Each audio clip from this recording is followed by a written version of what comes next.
月15日，54岁的香港男星戴耀明宣布自己终于买房，晒出和妈妈一同现身新居的照片，宽敞而明亮。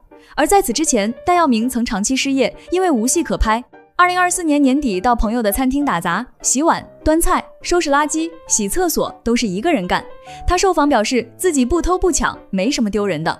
因为在茶餐厅打杂的新闻让他被内地网友关注，继而吸引大量商家找他商演，收入暴涨，也不用继续在餐厅打杂，仅用2年时间，戴耀明就成功脱贫并买房。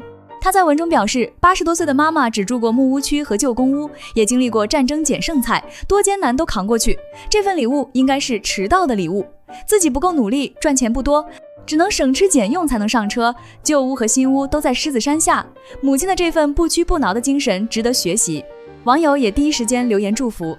而戴耀明出身贫寒，在 TVB 跑龙套几十年，收入极低，卻從不敷衍。